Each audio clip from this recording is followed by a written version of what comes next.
15 years ago, I made a dungeon crawler roguelike co-op game with my best friend. He'd come over every day, we'd play it, talk about new ideas, and I'd add all the new ideas in when he went home in preparation for doing it all the next day. We did this with the dungeon crawler as well as a platform fighter, and both of these games became very near and dear to my heart. Over the next 15 years leading up to where I am now, I started recreating the two games more times than I can remember, and here I go again. Beginning my journey into Unreal, I decided to just start remaking the game from what I knew it to be. There was a character that could throw some spears, there was some blobs that could shoot blob bullets, and the spears would stick in the blobs as they were thrown. Then I made a simple dungeon layout that reflected the first few rooms of the game and just got a general feel of what it was like in Unreal. And I thought, okay, feels decent, but definitely gonna be a long way to go from here. From there, I started to focus on the enemies and getting them feeling a bit better. I set it up so that I can press number 1 to have the blob shoot a projectile, or press number 2 to make the crab do its melee attack. With abilities feeling good, I started focusing on the player chasing mechanic. I made it so when the player is seen by an enemy, they would chase them down to the last location that they were seen, and then stop following shortly after that.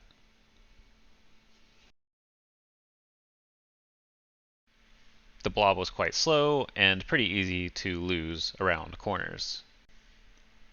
Then in the case of the crab, it was very quick, so it would just stay right on top of you.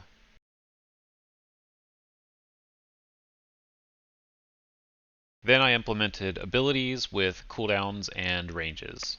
There's a range to the abilities in which they cannot be used, as well as a cooldown so it cannot be spammed. The blob just shoots the projectile, and the crab chases down and uses its melee attack.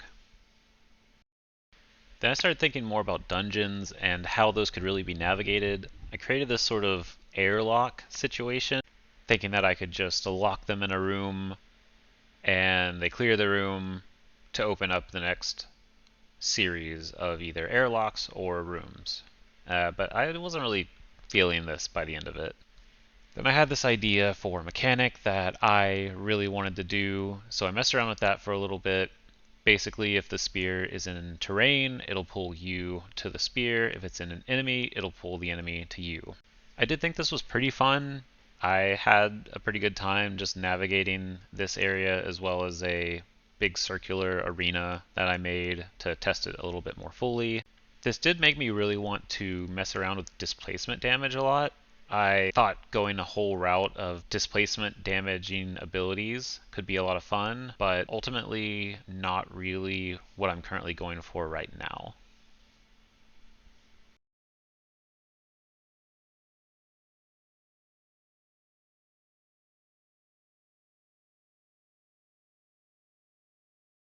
Started rethinking my mechanics again, and I feel like I got something a little bit more in line, which was retracting spears back to the player. You can put them in terrain, and when you recall them, they will go through terrain, ensuring that they do end up back to the player.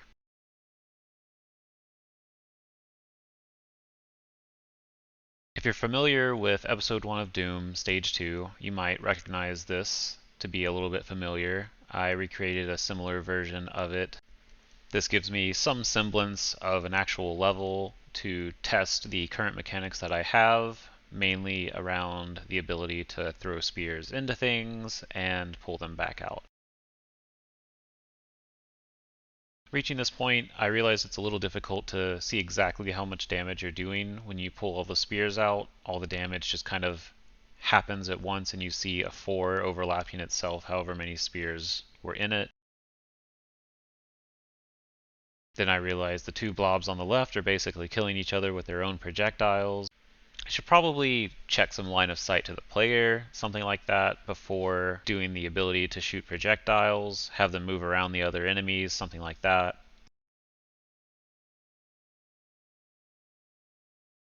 Because spears can be pulled through terrain, you can sort of set up burst damage through putting a bunch of spears on the wall, getting an enemy to line up with those spears, and pulling them all through.